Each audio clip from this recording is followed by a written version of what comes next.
Bien, buenos días, gracias Pepe por la presentación y gracias al Centro de Capacitación también por la invitación a participar en esta charla. Lo que voy a hacer ahora es una síntesis del curso que hacemos en el curso online, como bien ha dicho Pepe. Un curso que es muy interesante porque por primera vez se comienza a tocar estos temas, a indicar de que el tema de la representación política, sobre todo referido al Parlamento, en el mundo y en América Latina ha sido muy poco estudiado. Más estudiado la representación política en general, y sobre todo en los partidos políticos, por lo cual hay cantidad de estudios en América Latina en las últimas décadas. El tema de la representación política, como quizás se han tenido la oportunidad de escuchar en las anteriores presentaciones, es un tema que requiere el estudio, el análisis, y razón por la cual en una revista que hemos publicado aquí, que quieran abundar y profundizar sobre el tema de la representación política parlamentaria, lo pueden consultar en esta revista que hemos publicado con el secretario técnico del Congreso, y hay un artículo mío que se llama Crisis de representación política del Parlamento, ¿no?, donde abordo en detalle, ¿no?, estos temas que se refieren a lo que constantemente nosotros que trabajamos en el Congreso estamos sujetos, pues el tema de la crisis del Parlamento, ¿no? Y los indicadores usuales que a veces semanas o mes a mes vemos en los diarios, en las encuestas, ¿no?, en qué lugar se encuentra el Congreso de la República en la aceptación de la opinión pública. Bien, vamos a avanzar. Estos son los temas que vamos a trabajar. Son 4 temas, ¿no?, que es parte del curso, los temas que vemos ahí. Un primer tema referido a la representación política en relación a la comunicación. El segundo, referido al Poder Legislativo ya como una organización comunicativa. El tercer tema, que es muy importante, ¿no?, que es el tema de identidad e imagen de la representación parlamentaria, y un último tema de carácter más operativo referido a lo que hay que hacer en el trabajo de comunicación parlamentaria. Entonces esta unidad, este curso que dictamos, va a analizar las relaciones de comunicación entre la institución parlamentaria y la ciudadanía, pero también entre los representantes, ¿no?, y los representados, ¿no? Entonces, estamos hablando de 2 niveles de representación, la parte institucional y la parte individual, ¿no?, de los congresistas. Siguiente. Sobre este tema ha habido algunas contribuciones importantes. La primera es que viene del campo de la comunicación política, ¿no? Durante las últimas 2 décadas, la comunicación política como una especialidad de la comunicación social ha cobrado importante auge, ¿no? No solamente por las publicaciones e investigaciones que se han producido, sino porque hoy en día hay maestrías en comunicación política, ¿no?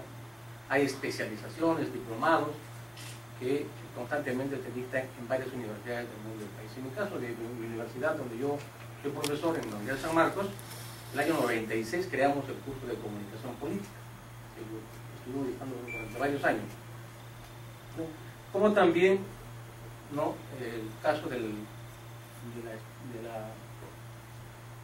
la materia que es el marketing político, ¿no? El marketing político también en los últimos años, por los procesos electorales continuos, sobre todo en América Latina, luego de la dictadura de la década de 70, ¿no?, ha habido un auge importantísimo y hay especializaciones, cursos, pero lo que quieran profundizar sobre el tema de comunicación política pueden encontrar este pequeño libro que es un estado del arte sobre la comunicación política que publiqué el año pasado, ¿no?, donde hay todo un recuento de cómo es que ha crecido y desarrollado el conocimiento sobre lo que es la comunicación política. Ahora bien, también hay otras áreas que han contribuido al estudio de la comunicación parlamentaria, como es lo que se denomina la comunicación institucional, ¿no? Hoy en día también ha habido un proceso de desarrollo de lo que es estrictamente la comunicación de las instituciones, sobre todo públicas, ¿no? Y por ahí ha habido un desarrollo, ¿no?, de lo que también se denomina hoy en día la comunicación gubernamental o comunicación de gobierno, ¿no? Donde se desarrollan los especialistas que están a cargo de las oficinas de comunicación de las instituciones públicas. Un interesante texto sobre ¿puedes agacharte, por favor? Y de gobierno es el libro de José María Canel, en español, que es un libro sobre este tema, que es uno de los libros más interesantes que a la fecha se ha publicado. Y finalmente, la comunicación organizacional o comunicación en organizaciones. De un tiempo acá, también ha habido un gran desarrollo de lo que se llama la comunicación en organizaciones. Así como hay comunicación donde se forman los especialistas y los profesionales para trabajar en medios de comunicación, también hay especialidades donde se forman comunicadores para trabajar no en medios, sino en organizaciones, ¿no? En San Marcos, en el año 96, creamos esta especialidad, ¿no? Y actualmente estamos formando profesionales para que trabajen en las instituciones públicas y privadas, ¿no? Y eso a partir de la constatación que muchos de los egresados que teníamos antes de esa fecha, que eran básicamente periodistas preparados para trabajar en medios de comunicación, resultaban trabajando en instituciones, ¿no? Porque el mercado laboral en los medios de comunicación es muy reducido. Entonces hay cientos y miles de instituciones en el país. Y entonces ya tienen ahí una visión de qué especialidades han contribuido a lo que es la comunicación parlamentaria. Siguiente. Decíamos que la literatura sobre comunicación parlamentaria es aún incipiente, está en proceso de desarrollo. No van a encontrar, si ustedes buscan inclusive en la web, textos y publicaciones sobre comunicación parlamentaria, van a encontrar muy pocas, casi nada, ¿no? Eso es una evidencia de que este tema no ha sido muy trabajado, ¿no? Y también hay que señalar que la comunicación política y el marketing político a la fecha está mucho más orientada a ganar elecciones, ¿no? A ganar elecciones, no a mantenerse en el poder, que es diferente, ¿no? Es fácil muchas veces, entre comillas, llegar a ganar elecciones. Lo difícil es gobernar, ¿no? Es más difícil gobernar que ganar elecciones, ¿no? Y esto pasa por un tema referido a que los partidos políticos, y eso es parte del problema de crisis, los partidos políticos se preparan para ganar elecciones, no se preparan para gobernar. Razón por la cual cuando llegan al gobierno están buscando ministros, ¿no es cierto?, por todo lado para, ¿no?, formar su gabinete. Porque se supone que un partido debería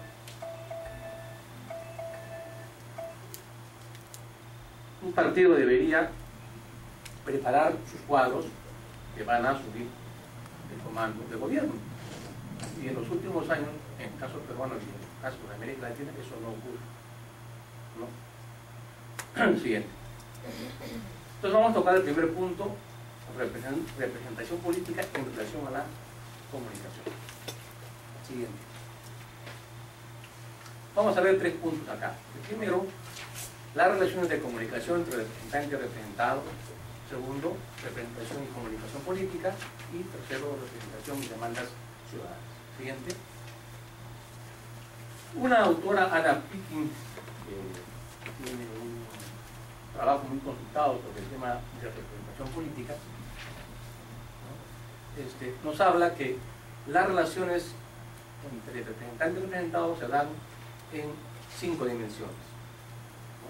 Entonces, leyendo ese texto, lo que hicimos es descubrir, ¿no es cierto?, en esas relaciones qué cosa hay de comunicación, ¿no?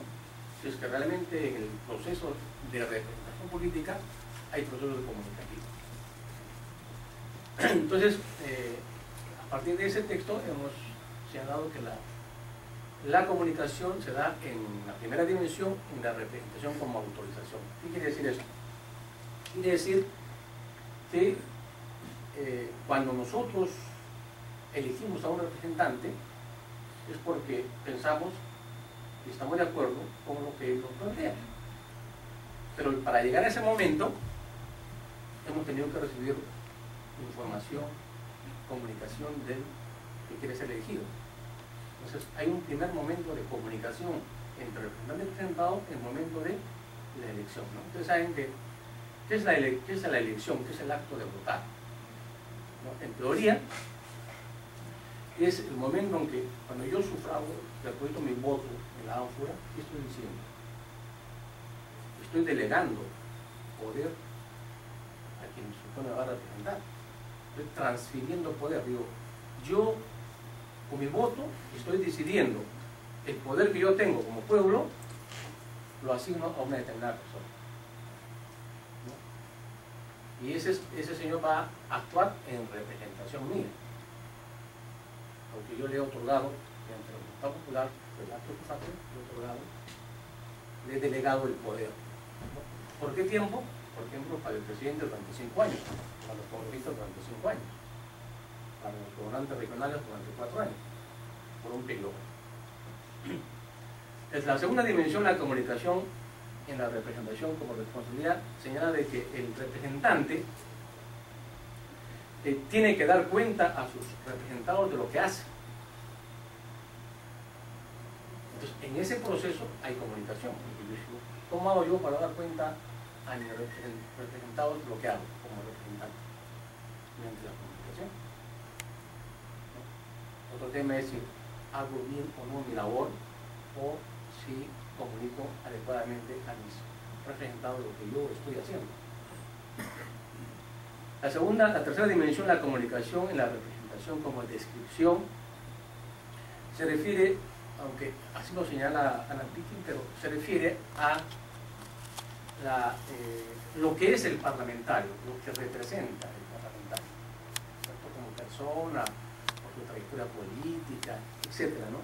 Entonces, hay un proceso por el cual el elector o el representado, ¿no?, se identifica, ¿no?, con el que va a elegir, o lo reconoce como tal, y por lo tanto, ¿no?, voy a elegirlo. En ese proceso se da, ¿no?, comunicación entre los. La cuarta dimensión se refiere a la comunicación en la representación simbólica.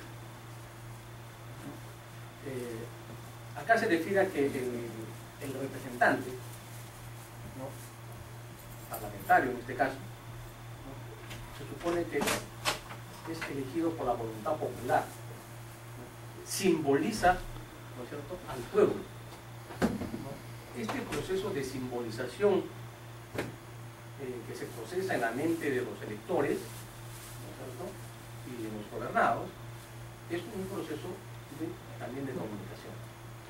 Y finalmente la comunicación y la representación como actuación sustantiva. Acá nos estamos refiriendo a la actuación.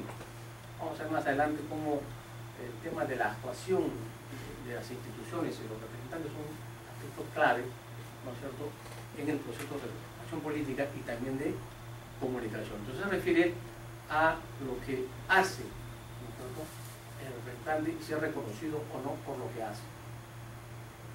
Bien, siguiente.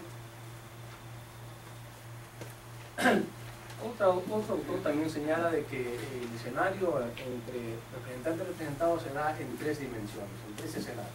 El primer escenario, este otro enfoque que ayuda a ver la relación entre comunicación y representación, se dan en 3 escenarios. El primero señala que es la relación receptiva, ¿no?, que implicaría que las políticas de los representantes serían sensibles a las opiniones de los ciudadanos. O sea, del mismo modo, ¿no?, lo que hace el representante, ¿no?, es aceptado, ¿no?, ¿cierto?, por los ciudadanos.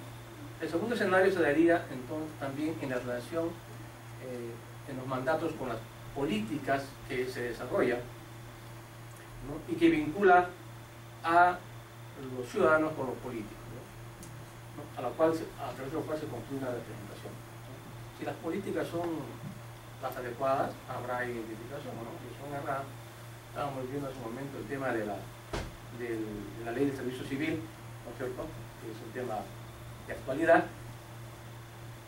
Entonces decíamos, esa política de reforma del servicio civil es la política adecuada que va a permitir una vinculación efectiva con los trabajadores del servicio civil del Estado, o no. Si esa política no es la adecuada, ¿no es cierto?, tendremos problemas, ¿no?, en la representación. Y el tercer escenario, la relación entre resultados y sanciones. O sea, el proceso de la contabilidad o dar cuenta, ¿no?, es un proceso por el cual se desarrolla la comunicación para que lo que el representante hace, ¿no?, puede efectivamente ser comunicado a los gobernados o los representados para que estos sepan qué está haciendo. Si está haciendo bien, está haciendo mal, si está trabajando o no está trabajando. Bien, entonces son los tres escenarios que sería de comunicación entre representante y representado. Siguiente. Representación y comunicación política. Sobre el tema de comunicación política, como decíamos, y aquí en el texto que les he señalado, hay una amplia discusión sobre este tema. Lo que quiero acá señalar muy puntualmente es lo siguiente, ¿no? ¿Por qué hablamos de comunicación política? ¿Qué es la comunicación política?, ¿no?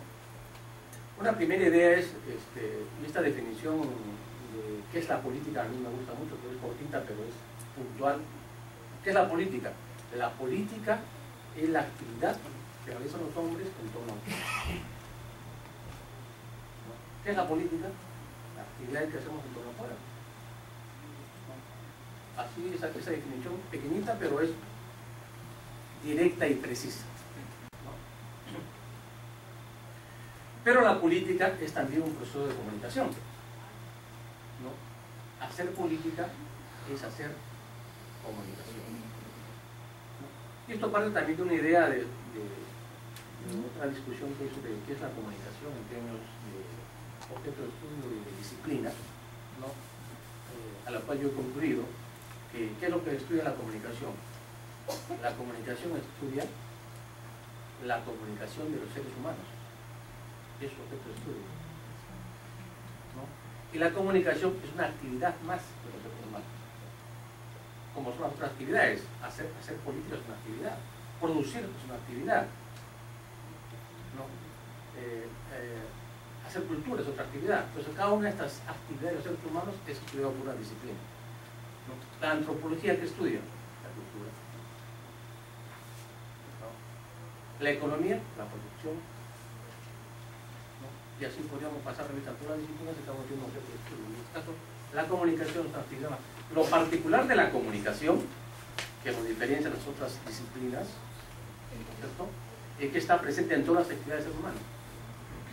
Es su particularidad, ¿no? Porque para hacer política tenemos que hacer comunicación, para hacer una actividad productiva tenemos que hacer comunicación, para hacer cultura tenemos que hacer comunicación, etcétera, etcétera, etcétera. Es su particularidad. Y eso quizás ha generado un problema de carácter epistémico en el campo de las ciencias sociales respecto a lo que es los objetos de estudio. Siguiente. Pero además de eso, hay lo que se llama espacios de comunicación política. El Parlamento es un espacio político de deliberación y de decisiones entre representantes en nombre de los representados. Una definición de lo que es el Parlamento.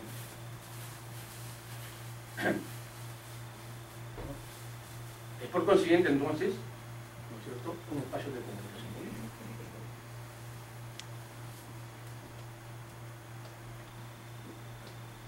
Siguiente. ¿Cuál es el papel de la comunicación política? Es evitar la reclusión del debate político en sí mismo, integrando los temas al sistema político. Pero también lo podemos decir de otra forma. Es poner los temas importantes, ¿no?, en la agenda pública, ¿no?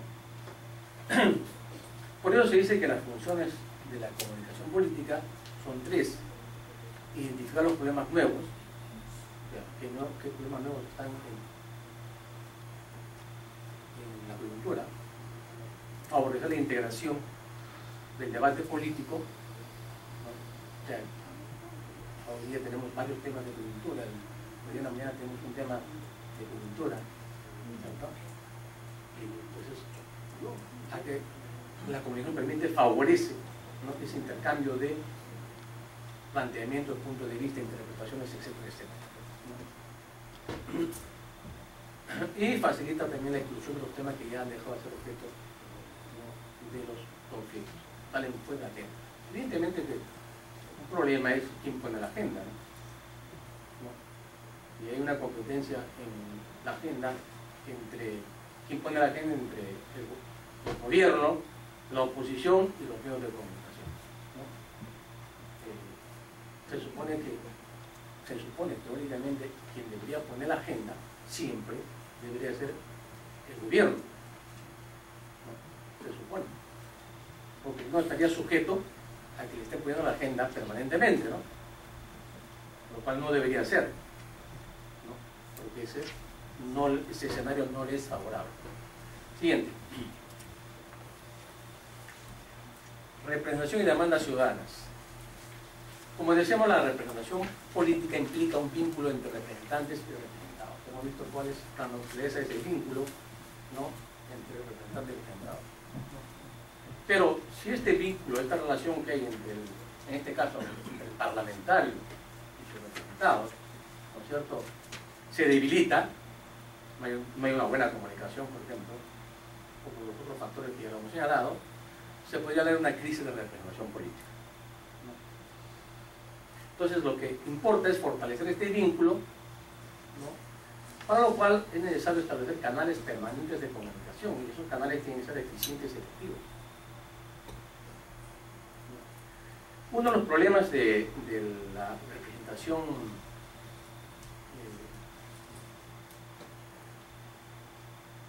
diríamos de la teoría de la representación es que luego de que el gobernante es elegido o el parlamentario es elegido, este se autonomiza de sus representantes. Esta fractura, ¿no?, es un primer elemento de lo que se llama crisis de representación. Me eligieron a mí, entonces ahora ya estoy empoderado y voy a hacer lo que me parece, ¿no?, sin consultar, sin dar cuenta, sin interesarme en lo que puedan opinar los representados. Se autonomiza y entonces hay un quiebre, ¿no?, entre representantes y representados. Pero además de eso hay otros factores más de la crisis de representación que los voy a enumerar, no voy a explicar porque sería otra charla. Podemos provocar sobre crisis de representación política, ¿no?, para el caso peruano, ¿cierto?, que cuando hablamos de crisis de representación se da por algunos factores fundamentales. Un primer problema de la crisis política en general de representación política en Perú fue los profundos cambios que hubo en la estructura social peruana a partir de la década de 70, ¿no?, por el golpe militar, ¿no? O sea, la sociedad peruana se reestructuró socialmente en forma total. Entonces, si partimos teóricamente de que los partidos representan a intereses sociales particulares, ese piso se rompió, se fragmentó y había nuevos sectores sociales que no tenían representación. Primer problema de crisis de representación, ¿no? Inclusive ustedes recuerdan por qué los empresarios, varios empresarios durante el periodo pasado se metieron a partidos políticos, crearon partidos políticos y se volvieron congresistas. Porque los empresarios, para hablar de un sector social, ya no se sentían representados por los partidos políticos que existían. Entonces ellos mismos querían hacer política, ¿no? Otro de los factores de la crisis de la representación política fue de que las banderas políticas, los programas políticos durante la década de 70 se hicieron trizas porque muchos de las banderas políticas fueron desarrollados por el gobierno militar, ¿no? Y entonces se quedaron sin base programática, no se renovaron programáticamente. Un tercer factor de la crisis de representación política fue que los faros ideológicos internacionales se apagaron. Cayó el muro de Berlín, ¿no es cierto? Y los propios faros ideológicos europeos tuvieron una serie de crisis ideológicas, ¿no?, que dejaron en desamparo muchos partidos políticos. Y otro elemento más de la crisis que tenemos partidos políticos es el tema de la democracia interna, ¿no? Los partidos políticos en general no tienen problemas de democracia interna, lo cual los debilita, ¿no?, y aísla a la militancia, porque costas burocráticas partidarias se mantienen durante muchos años sin renovación, ¿no es cierto?, en los partidos políticos. Ese factor también incide de manera importante en los temas de crisis de representación política. Porque ahí me quedo en ese tema. Siguiente. Las demandas. Bueno, un aspecto importante de los representantes es escuchar, ¿no?, las demandas de los ciudadanos. Ustedes saben que las políticas públicas se definen porque no es más que recoger las demandas de los ciudadanos y transformarlas en políticas públicas, ¿no? En teoría, las políticas públicas es el estudio de todo ese proceso,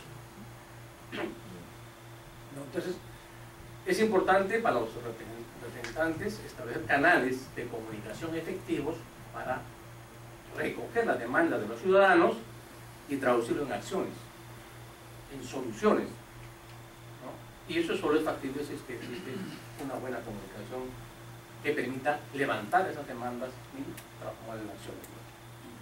Ahí tienen los tipos de demandas: demanda individual, demandas colectivas, demandas socialmente organizadas y demandas mixtas. No ampliar sobre esto. Siguiente. El Parlamento y las demandas sociales. ¿Cómo es que el Parlamento atiende las demandas sociales? Tiene sus limitaciones, porque no es gobierno el Parlamento, ¿no? No es gobierno, pero lo hace básicamente a través de las funciones clásicas que desarrolla, que son la función legislativa, la función de control y la función de representación. Respecto a la función legislativa, va a atender aquellas demandas que requieren ser reguladas mediante ley. Nosotros en Condiciones permanentemente recibimos cantidad de proyectos de ley, ¿no es cierto?, que están recogiendo demandas ciudadanas, ¿no? Inclusive hasta los llamados proyectos de ley declarativos, ¿no? Declárese necesidad de utilizar público, salud la bandera, pero ya recogió algo de una expectativa de un pueblo, ¿no es cierto? Ahora que estoy en pueblos andinos, por ejemplo, tengo ahí descontaminar un río, por ejemplo, ¿no? Declara esa necesidad de utilidad pública, pero ya atendió, ¿no es cierto?, una demanda. Aunque en la práctica no sea efectiva una ley declarativa, ¿no?, sin embargo ya llama la atención sobre un tema que requiere ser resuelto, ¿no?, por el Ejecutivo. Y también regulando una serie de actividades, ¿no? Las leyes sirven para regular, con normas regulan algún tipo de actividad, ¿no?, que se desarrolla en el país, ¿no? Hay actividades que quieren ser reguladas, ¿no es cierto?, y son expectativas de los ciudadanos que se regulen. La función de control va a atender a todas aquellas demandas referidas a lo que es fiscalización de la administración pública, ¿no? Cantidad de demandas llegan al Congreso de la República para ser atendidas, ¿no?, sobre denuncias de ya sea por la no aplicación de la ley conforme se establece o por actividades de corrupción. Y finalmente la función de representación, ¿no?, que atenderá aquellas demandas que requieren de intermediación del representante ante las autoridades del Poder Ejecutivo para atender los pedidos ciudadanos o defensa de sus intereses. Entonces, estas son la relación entre el Parlamento y las demandas sociales. Siguiente. ¿Me muy rápido? Está bien. Comunicación y demandas ciudadanas. Ahora, para atender estas demandas ciudadanas se requiere canales efectivos de comunicación y de información, ¿no? O sea, un representante, un parlamentario, debe conocer a fondo, estudiar esa demanda para ver de qué manera, ¿no es cierto?, se puede resolver, ¿no? Y tiene que plantear soluciones factibles, viables, ¿no? Y además de eso, poder comunicar a su población que está siendo atendida, ¿no?, muchas veces en noticias públicas nosotros recibimos, ¿no?, demandas ciudadanas para canalizarlas, ¿no? La audiencia pública es un espacio de comunicación, ¿no? La audiencia pública es un espacio de comunicación donde directamente nos comunicamos, ¿no?, face to face con los ciudadanos y recibimos sus críticas, sus demandas, etcétera, ¿no? Hace poco tuvimos una audiencia en la zona central del país y la audiencia se transformó en un juicio a sus representantes de ese departamento, ¿no? A poder, les digo de todo, ¿no? O sea, había un problema ahí, evidentemente, de actuación, ¿no? No recogía las demandas de los ciudadanos efectivamente y no se comunicaba. Entonces, la actuación, ¿no?, se quejaba de que su representante en el Parlamento no hacía lo que ellos querían que debería hacer. Siguiente. Bueno, acabamos la primera parte, vamos a pasar a la segunda parte, ¿no? ¿Cómo estoy con el tiempo? ¿Sí? Vamos al Poder Legislativo como organización comunicativa. Siguiente. Acá vamos a ver 3 puntos, lo que se llama la comunicación institucional, la comunicación de la organización parlamentaria y la comunicación de los representantes parlamentarios. Siguiente. Capriotti es Paul Capriotti, se llama este señor, un especialista en comunicación corporativa. Estuvo en el Perú el año pasado, en un seminario con Capriotti. Es uno de los más reconocidos actualmente. Tiene un libro que se llama El Branding Corporativo, lo pueden bajar, está en digital. Este es uno de los libros que se ha convertido en consulta obligatoria para lo que es la comunicación corporativa, está en la web. Ponen Paul Capriotti y sale ahí el libro completo, ¿no? Un libro de 400 páginas, pero muy interesante porque tiene una parte teórica y tiene una parte de aplicación. Él dice que la comunicación institucional se refiere a toda la comunicación en la cual la organización se presenta como entidad, como sujeto social y expone argumentos sobre ella y habla como miembro de la sociedad. Esta comunicación de carácter institucional realizada por una organización tiene el objetivo de establecer lazos de comunicación con los diferentes públicos con los que se relaciona, no con fines estrictamente comerciales, sino más bien con la intención de generar una credibilidad y confianza de los públicos, logrando la aceptación de la organización a nivel social. Importante, ¿no es cierto? O sea, cómo la institución, o sea, como entidad, se relaciona con sus públicos objetivos. Aquí vamos a hablar de públicos objetivos, en teoría, ¿no? Actualmente ya se habla de públicos objetivos para referirse a con quienes nos comunicamos.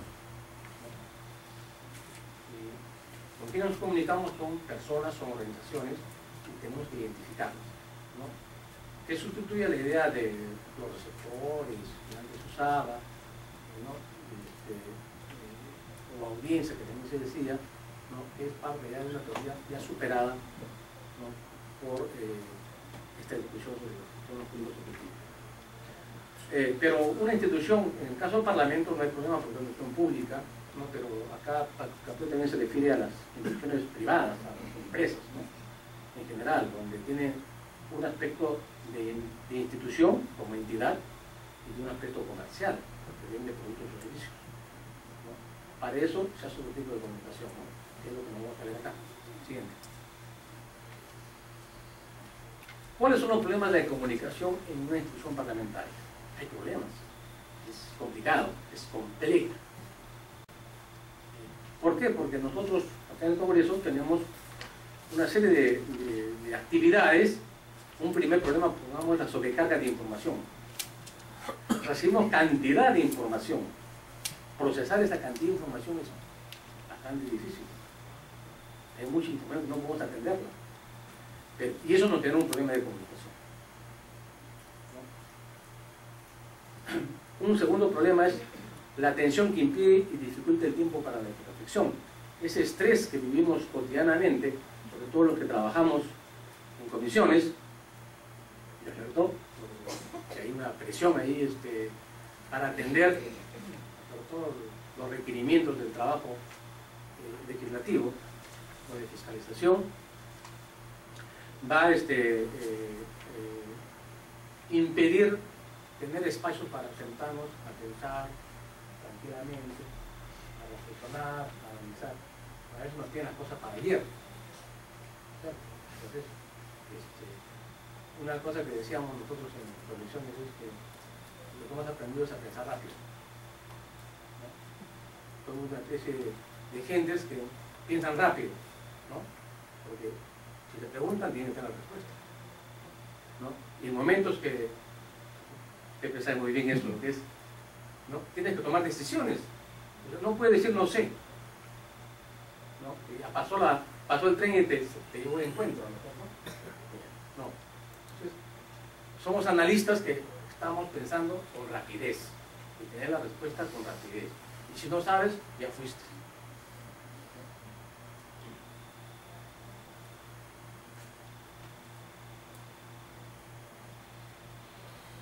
La ausencia de margen de error, otro problema. Un parlamentario no puede cometer errores. Si los comete, tiene graves problemas. Lo que dice, se supone que debe ser lo que es correcto. Si no, pues no. Y hemos visto cantidad de ejemplos. Entonces, hay un proceso de comunicación ahí que debe ser una comunicación correcta, ¿cierto? Sin margen de error. El error en todo caso debe ser el mínimo.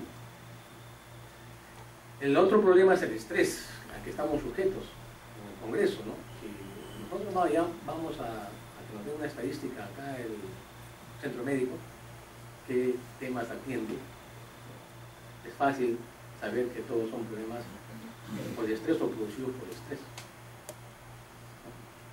Y ese otro problema que también nos genera problemas en el campo de la comunicación. La jerarquía burocrática que puede bloquear, reducir o distorsionar la comunicación. En toda institución hay burocracia, ¿no? Los burócratas a veces son un problema. Burócratas en el sentido, bueno, la burocracia cuenta en otro sentido, ¿no? En el sentido weberiano, ¿no? O sea, que toda institución debe tener una burocracia disciplinada, organizada, científica, etcétera, etcétera. O en un sentido peyorativo, ¿no? Que es un estorbo. O sea, en lugar de facilitarme la vida, me entorpece, ¿no? Y muchos nosotros hemos dicho, bueno, ¿por qué dan esta disposición tan loco, ¿no? ¿Quién tomó esta decisión? En lugar de que me está ayudando, me está estorbando en mi trabajo. Es una decisión burocrática, ¿no? No consultada, no analizada y especialmente comunicada. Las tecnificaciones, especializaciones de las realidades políticas. Bueno, hay todo un proceso, pues, el desarrollo de las TIC, las famosas TIC, tecnología de información y comunicación. No es el TIC que tenemos, el otro TIC, que es el que nos produce el estrés, y no son los TIC que supuestamente nos deben ayudar a comunicarlo, ¿no? Y entonces, últimamente, sin las tecnologías no podemos trabajar, ¿no? O sea, ¿qué hacemos los que trabajamos, por ejemplo? Todo el día estamos sentados en la computadora, porque en la computadora recibimos la información, la comunicación, ¿no es cierto? Y procesamos todo lo que necesitamos procesar para el trabajo del Congreso. Bien, como ven ustedes, ¿no es cierto? Hay problemas de comunicación muy complejos, ¿no es cierto?, para la comunicación en la institución parlamentaria. Siguiente. Decíamos que el Parlamento es el espacio principal de comunicación de los representantes, por ese espacio de deliberación y de toma de decisión. Pero además, en comunicación, no solamente los medios de comunicación comunican. En comunicación hablamos de medios de comunicación y de espacios de comunicación. El foro parlamentario es un espacio de comunicación, no es un medio de comunicación. Claro. ¿Una audiencia pública es un medio de comunicación o un espacio de comunicación? Es un espacio de comunicación, ¿no? Cuando yo hago una serie de visitas, como congresista, hago visitas de inspección, me estoy comunicando. ¿Es un medio de comunicación o un espacio de comunicación? Estoy generando espacios de comunicación. Entonces, no solamente los medios de comunicación clásicos y los virtuales son importantes en la comunicación parlamentaria. Siguiente. Y pasamos al tercer punto: identidad e imagen de la representación parlamentaria. Todo este tema de identidad e imagen está tomado del gran desarrollo que ha tenido en el sector empresarial, ¿no? Ahora ya se está aplicando también al sector público y a las instituciones públicas, y en este caso al Parlamento, ¿no? Pero todavía hay un proceso de adaptación, ¿no? de estas teorías, estas categorías que son útiles para la gestión de la comunicación. Bien. ¿Qué vamos a ver acá? Vamos a ver los elementos constitutivos de la entidad parlamentaria, dos estrategias de comunicación de la entidad parlamentaria, la imagen del Parlamento como imagen de la democracia, problemas en la imagen del Parlamento, representación parlamentaria y públicos, y clasificación y jerarquización de públicos. Siguiente. Importancia de la entidad corporativa. Caprioti dice que la identidad corporativa de una organización tiene una influencia decisiva en todos los aspectos de la gestión de una organización, ya que éste orienta las decisiones políticas, estrategias, acciones de la organización, refleja los principios, valores y creencias fundamentales. Por eso es importante la entidad corporativa. Siguiente.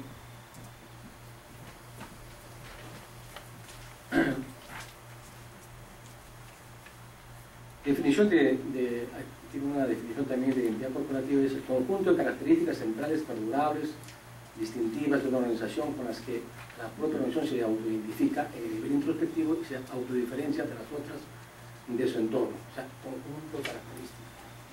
Vamos a ver luego cuál es el conjunto de características de la entidad del Parlamento, ¿no? Siguiente.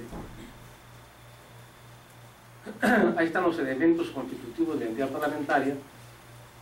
Un autor como Joan Costa decía que es el ADN, ¿no?, de una organización, o sea, lo que es, o sea, un ADN que le da su personalidad particular. Pueden ser perdurables y también características distintivas, ¿no? O sea, perdurables aquellas que permanecen en el tiempo, ¿no? Aquí en el Congreso tenemos algunos elementos de identidad parlamentaria que son perdurables en el tiempo,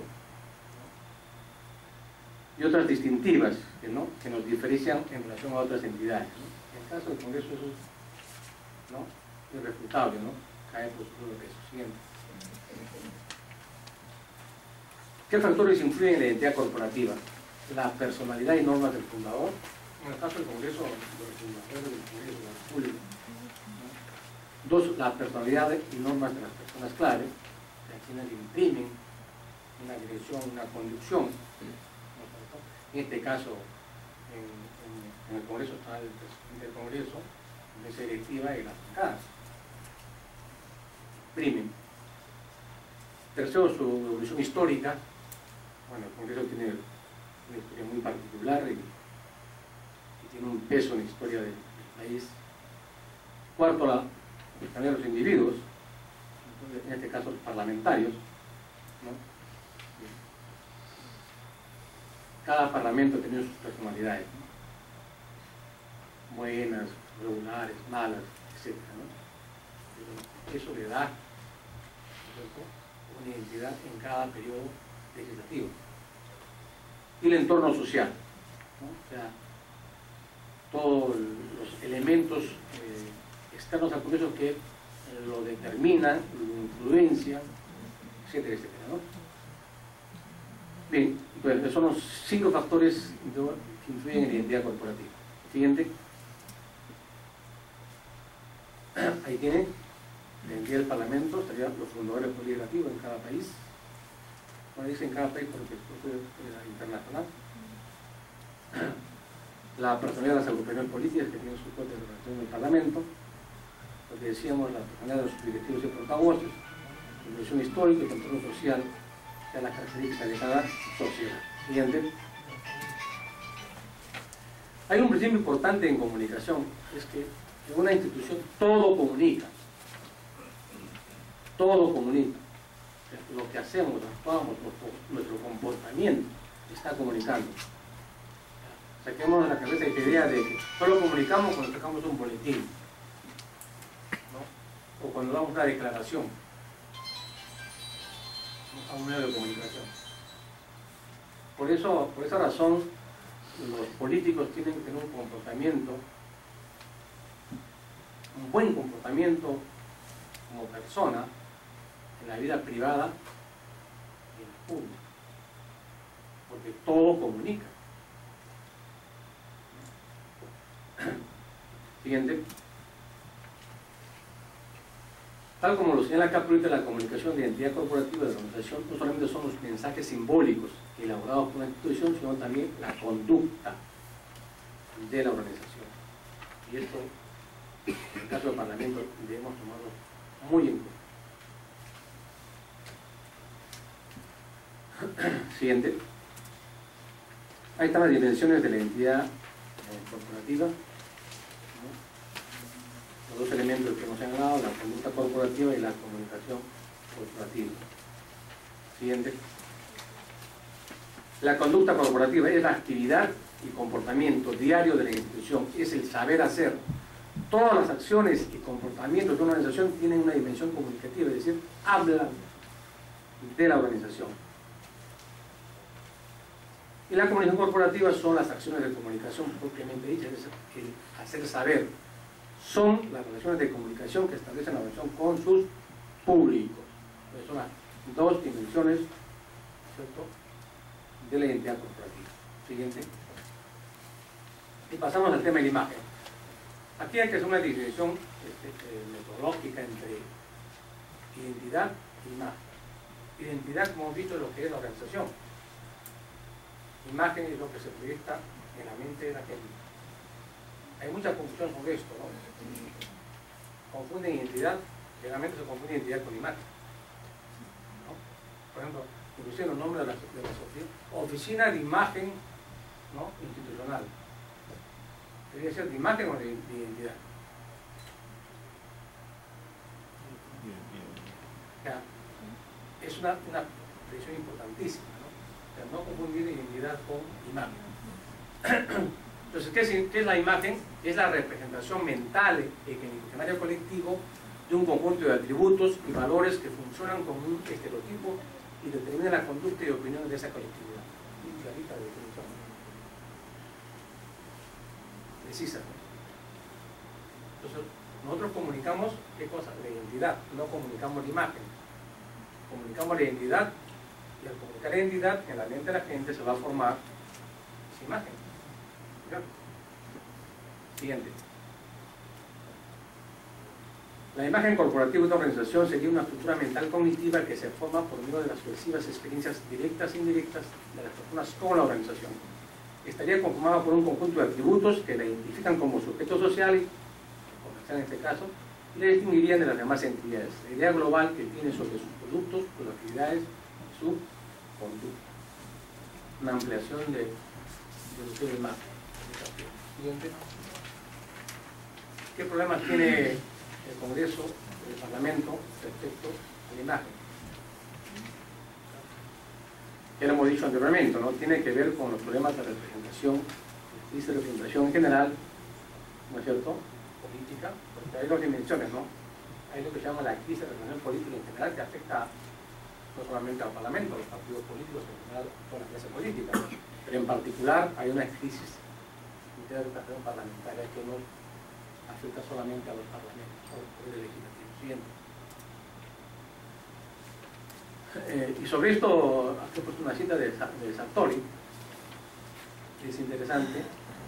Dice: el gobierno de las mayorías se ha convertido en un gobierno de cantidad, partido por la máxima, obtener el máximo número de votos como se pueda y a como de lugar. Si las elecciones estaban destinadas a seleccionar, han llegado a mal seleccionar, obteniendo así la dirigencia valiosa por los dirigentes sin méritos.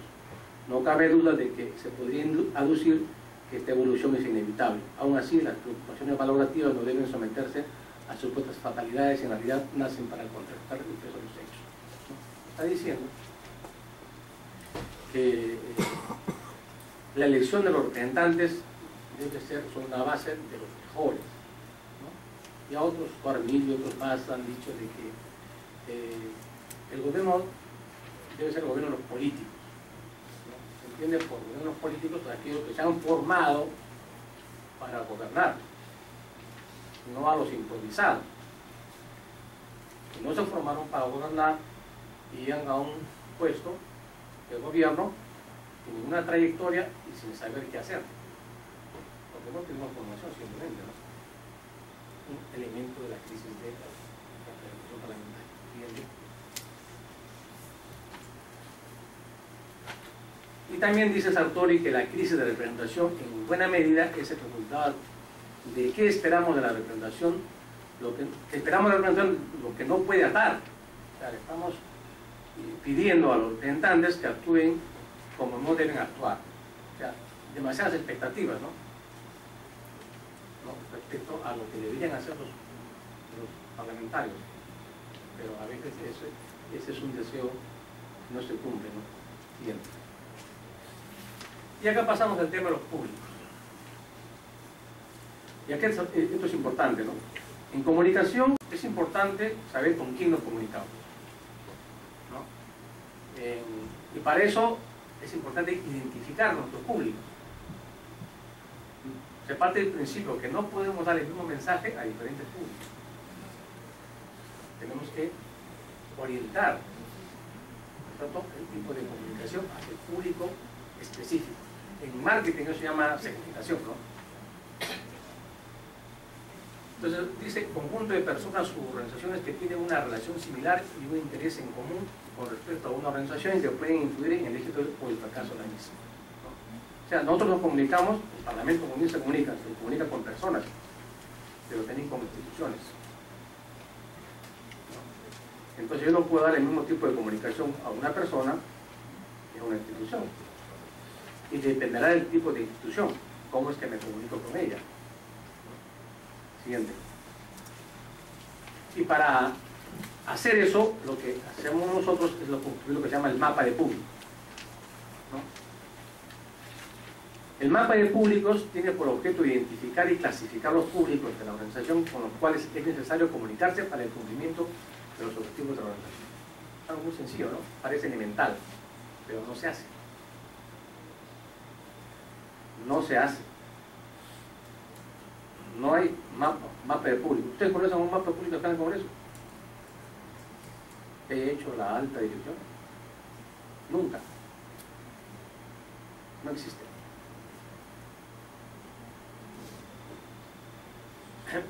O sea, el mapa de público clasifica el tipo de relaciones de la organización con su público para el desarrollo de sus estrategias de comunicación. Hay técnicas para hacer mapa de público, ¿no? Hay varias técnicas, ¿no? Y varios tipos de clasificaciones que se pueden hacer, ¿no? Hay una clasificación por ejemplo, identificamos nuestros públicos, los que jerarquizamos, ¿no? En estratégicos, tácticos y coyunturales. O sea, hay públicos con los cuales son estratégicos, tenemos que tener una comunicación permanente. Pero a la vez el mapa de públicos nos permite también señalar qué tipo de comunicación puedo desarrollar con ese público, de clasificado y de jerarquizado. Y qué productos comunicacionales tengo que fabricar para atender ese tipo de comunicación. Siguiente. Identificar los públicos y establecer qué relación tienen con el Parlamento o el parlamentario es el primer paso. Luego es necesario jerarquizarlos, darles un valor en relación con la institución o la persona. La identificación de los públicos responde a la pregunta ¿a quién nos dirigimos? Siguiente. Y la jerarquización de los públicos,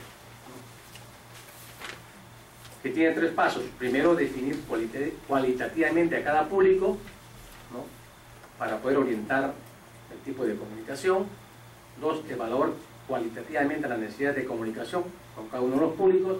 Y tres, indicar el estado de cada uno de los variables y los públicos responsables de dicho estado, ¿no? O sea, hay una metodología que nos ayuda a hacer el tipo de... Siguiente. Pasamos al cuarto punto. Con lo cual, finalizamos. Políticas, estratégicas, plan y dirección de crecimiento. Aquí ya es una parte, digamos, más instrumental. Más instrumental. Solo lo voy a mencionar para que tengan una idea global de qué se trata. Vamos a ver 5 puntos.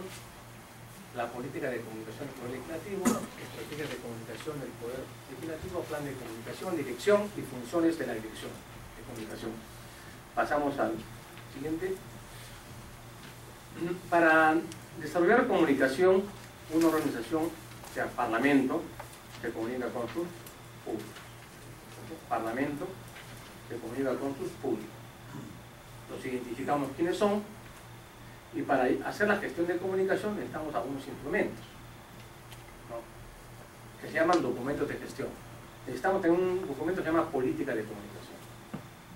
Un segundo instrumento, que depende del anterior, se llama estrategia de comunicación, y un tercer instrumento, que depende del anterior, se llama plan de comunicación. Pregunta, ¿tenemos en el Congreso una política de comunicación, una estrategia de comunicación y un plan de comunicación? ¿Ustedes tienen la respuesta? Entonces, estos documentos responden directamente ¿a qué? Al plan estratégico de la institución, ¿no? El plan de desarrollo estratégico de comunicación que trabajamos con Pepe en el periodo pasado, ¿no?, que orienta hacia dónde va la organización, cuáles son su misión, cuáles son sus objetivos estratégicos, etc., ¿no? Todo ese documento es lo que orienta hacia dónde va una organización, pero nos permite sobre esa base ver qué necesidad de comunicación tiene la institución. O sea, no es que uno se inventa una política de comunicación, un plan sale de su cabeza, ¿no? No, uno va al plan estratégico de la institución y a partir de ahí es que uno elabora, ¿no es cierto?, estos instrumentos de gestión. Entonces se formulan a partir del estudio y análisis del plan estratégico de desarrollo, de la visión, objetivos estratégicos, valores centrales corporativos, programas y proyectos institucionales. La política de comunicación como parte del plan estratégico de desarrollo de la institución. Siguiente. La política de comunicación. La política de comunicación es lo que la institución quiere desarrollar en términos de acciones de comunicación. Es un documento donde dice qué es lo que uno quiere desarrollar. Por ejemplo, yo digo, los funcionarios del Congreso de la República deben estar permanentemente informados de las actividades que desarrolla la mesa directiva. Es una política de comunicación. ¿Cómo se ejecuta? Ya se establece una estrategia y un plan de comunicación, pero hay una política. Si esa es la política, todo el mundo tiene que ponerse a la orden para ejecutar esa política,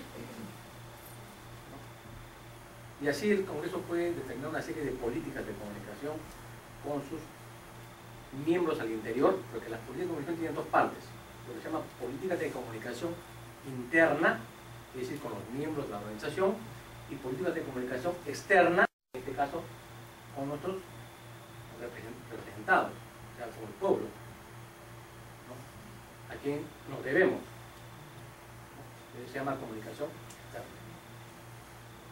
Siguiente. Aquí hay algunos valores asociados a las políticas de comunicación: de haber transparencia, participación, respeto, veracidad, diligencia, colaboración, etc. Cada institución puede establecer sus valores, no sé por qué más le convenga, ¿no? Siguiente. Ejemplo de política de comunicación: facilitar y agilizar el flujo de mensajes que se transmiten entre los miembros de la organización o entre este y sus usuarios externos. Una política de comunicación. Brindar a las partes interesadas información actual, veraz y oportuna. Optimizar el clima organizacional de la entidad unificando criterios de información de sus funcionarios. Una política de comunicación. Priorizar las acciones dirigidas hacia el diseño de estrategias de control de riesgo e información de los actores internos y externos de la organización ante eventuales emergencias. Entonces, hay que tener un documento que se llama política de comunicación, donde se establece cuáles son las directrices que orientan el accionar de la comunicación de una organización. Siguiente. Estrategia de comunicación. ¿Qué es una estrategia de comunicación? José María Canel dice: la estrategia de comunicación es una posición para ajustar una organización a las preocupaciones, expectativas, valores, normas, los públicos. Una capacidad proactiva para adaptar la organización a los cambios del entorno. Una capacidad también proactiva para acercar a los públicos a la situación en la que se encuentra quien decide. Interesante la definición de Canel, ¿no? O sea, nos dice cómo es que nosotros hacemos para ejecutar esa política de comunicación. Así lo señala. Siguiente. Estrategia de comunicación parlamentaria, ¿no? Acá tenemos que distinguir para elaborar una estrategia el tema del poder, porque el poder legislativo, tal como es su nombre, es un poder de Estado, ¿no? Nuestra relación con los ciudadanos, ¿no? Y el carácter contingente a que está expuesto el Parlamento, ¿no? La coyuntura nos va definiendo rumbo. Entonces, en una estrategia de comunicación tenemos que tomar en cuenta esos tres componentes. Siguiente.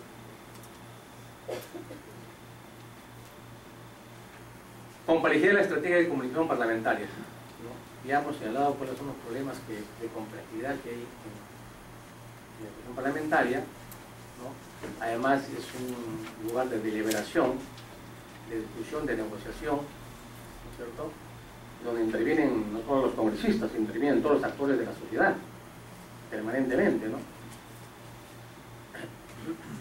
Y en consecuencia la estrategia de comunicación del Parlamento debe ser la acumulación de las decisiones estratégicas que se van tomando también en cada coyuntura. Esto que lo digo así tan fácilmente, bien es complejo, ¿no? Siguiente. Públicos y estrategias de comunicación. Para el caso del Parlamento, los públicos, ¿no?, tienen una particular característica, ¿no?, y eso va a condicionar cualquier estrategia de comunicación, ¿no? Por eso es necesario segmentarlos y agruparlos mediante el mapa de públicos que hemos señalado. Ello nos va a permitir, ¿no?, analizar el tipo de comunicación que tenemos que desarrollar y el tipo de interacciones con los públicos que hemos jerarquizado. Siguiente. Y finalmente el otro componente, ¿no? Una vez que tenemos definidas las estrategias de comunicación, ¿no?, podemos hacer un plan de comunicación. ¿Qué es un plan de comunicación? Es un documento que recoge las actividades de comunicación que tenemos que desarrollar, que están programadas en el tiempo. O sea, todo plan de comunicación generalmente es anual, ¿no? ¿Por qué? Porque tiene que ser presupuestado. Un plan de comunicación cuesta, porque ahí está definido qué tipo de acciones vamos a desarrollar, ¿no? ¿Quiénes van a desarrollar? ¿En qué momento lo van a desarrollar? ¿Cuánto va a costar? Etcétera, etcétera. Está el detalle, ¿no? Entonces sabemos mes a mes qué vamos a hacer, ¿no?, en el campo de la comunicación, y al final eso vota un presupuesto, ¿no?, y define responsabilidades, define cronogramas de acción, etcétera, etcétera. Aunque también se puede diseñar planes de comunicación para campañas específicas, ¿no? En el Congreso tenemos bastantes actividades específicas que requieren un plan de comunicación para que esa actividad que se produjo realmente tenga éxito. Siguiente. Entonces el plan de comunicación debe considerar, uno, determinar qué queremos conseguir, objetivos; dos, decidir a quién vamos a dirigir nuestra comunicación, públicos; tres, pensar cuál es la idea que queremos transmitir, mensaje; cuatro, fijar el presupuesto con el que contamos, cuánto; cinco, seleccionar los medios apropiados y su frecuencia de utilización, tipo de medios; y seis, ejecutar el plan de medios y medir su impacto.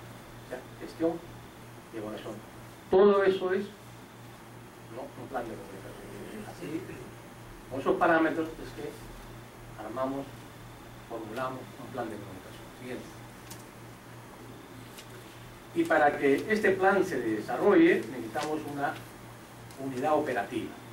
Y esta unidad operativa, en términos generales en el campo de la comunicación, se llama unidades de comunicación, ¿no?, que es el órgano que cumple las funciones y servicios de comunicación y que tiene como finalidad que la organización cumpla sus objetivos y metas, ¿no? La unidad de comunicación es un término genérico, ¿no? En la práctica adopta diferentes nombres: oficina de comunicación, gerencia de comunicación, ¿no?, etcétera, etcétera, ¿no? Acá en el Congreso, ¿cómo se llama la unidad de comunicación? Comunicación. Oficina de comunicación, creo, ¿no? de comunicación. Siguiente. La dirección de comunicación. La gestión de la comunicación en las organizaciones se basa en la existencia de un departamento específico, ¿no? Y con un ejecutivo al frente, ¿no? Hoy en día al ejecutivo que está a cargo de una unidad de comunicación se llama DIRCOM, ¿no? Que viene de una nomenclatura europea, que es director de comunicación, ¿no? DIRCOM. Un DIRCOM es un director de comunicación. ¿Está a cargo de quién? De una unidad de comunicación. Y es el ejecutivo del más alto nivel. Y debe estar en la jerarquía orgánica en el nivel número 1, ¿no? Porque si no, el presidente de la República, el Congreso, el gerente, no va a hacer comunicación si no tiene el que va a transmitir, no está en el primer nivel, puede estar en segundo o tercer nivel, ¿no? No tendría sentido, ¿no es cierto? Porque hasta que le llegue a él la información y la intermediación, la respuesta de comunicación puede ser demasiado tarde. Siguiente. Hay una tendencia actualmente en las organizaciones que es la integración de la comunicación, ¿no? En muchas organizaciones todavía están en un primer nivel de desarrollo. A veces ni existe unidad de comunicación, o la comunicación la hacen diferentes áreas. El gerente de marketing, ¿no es cierto? Lo hace el mismo gerente, lo hace los recursos humanos, o sea, está disperso, ¿no? Pero la tendencia actual es unificar todo, porque una organización no puede hablar diferentes lenguajes, transmitir diferentes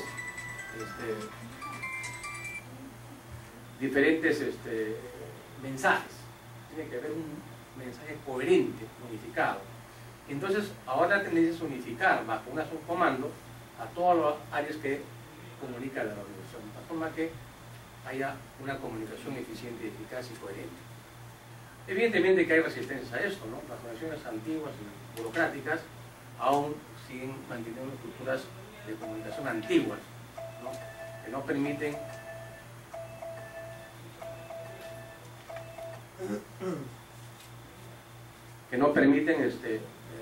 una comunicación integral. Y además hay modelos antiguos, pues lamentablemente muchas organizaciones en su jefatura hay un responsable que es un periodista. Yo no tengo nada contra los periodistas, pero los periodistas no saben manejar comunicación, ellos no saben escribir para medios. Y piensan que hacer comunicación sacando un boletín o armando una conferencia de prensa. Error, un garrafal. Siguiente. 4 funciones debe cumplir una dirección de comunicación, ¿no? La primera, la función normativa, la función de servicio, la función formativa, la función de planeamiento y la función prospectiva, ¿no? Siguiente. Función normativa. Es aquella que persigue la cohesión y coordinación de todos los activos de imagen propios con los que cuenta la empresa, en este caso la organización, ello mediante un conjunto de reglas de obligado cumplimiento. O sea, hay un conjunto de normas que deben orientar la actividad de esa unidad de comunicación. Siguiente. Función de servicio. Es la función que va a dar el apoyo y asesoramiento a todas las áreas de la organización. O sea, la unidad de comunicación debe ser una unidad de servicio para que ayude, apoye a cualquier área de la organización para que haga una comunicación eficaz. No es que yo soy unidad de comunicación y me olvido de todas las unidades que están operando en la organización. Le dejo a su libre albedrío, ¿no? Cuando requieren un soporte técnico, profesional, para que hagan una buena comunicación. Siguiente. La función formativa, ¿no? Es lo que se llama la capacitación comunicativa y la transmisión de la cultura de la organización. O sea, necesitamos hacer el conjunto de acciones de comunicación para que los miembros de nuestra organización, ¿no? Puedan tener identidad corporativa en su institución. Siguiente. Función de planeamiento, ¿no? Es donde se hace los planes estratégicos, el plan de comunicación de una organización. Siguiente. Función prospectiva, que es la función de observatorio permanente de los acontecimientos que se producen tanto interna como externamente en una organización, ¿no? Estamos analizando la coyuntura, los competidores, el mercado, la opinión interna y externa, etcétera, etcétera, ¿no? Y eso produce informes que se alcanzan al nivel superior de la organización. Siguiente. ¿Qué problemas hay en la gestión de la comunicación? Bueno, acá tenemos muchos problemas porque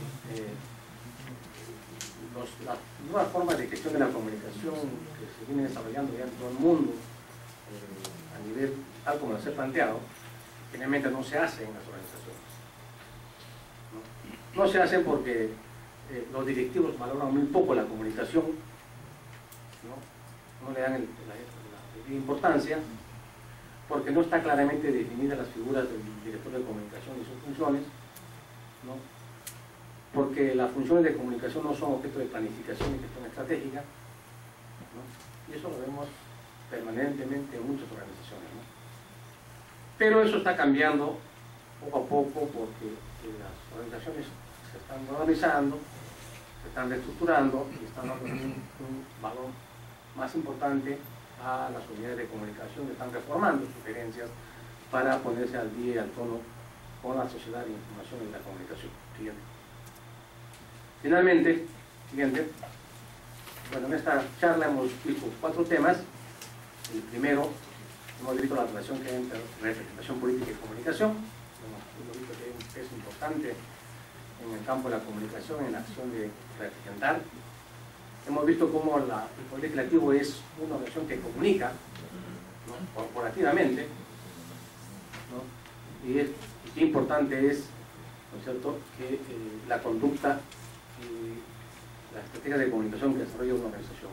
Hemos visto que es la identidad de imagen en la representación parlamentaria, ¿no? Hemos definido conceptos, hemos visto cómo es importante definir la identidad y trabajar imagen, y finalmente hemos visto algunos aspectos operativos respecto a los instrumentos de gestión que nos permiten hacer una comunicación parlamentaria. Eso sería todo. Siguiente. Muchas gracias.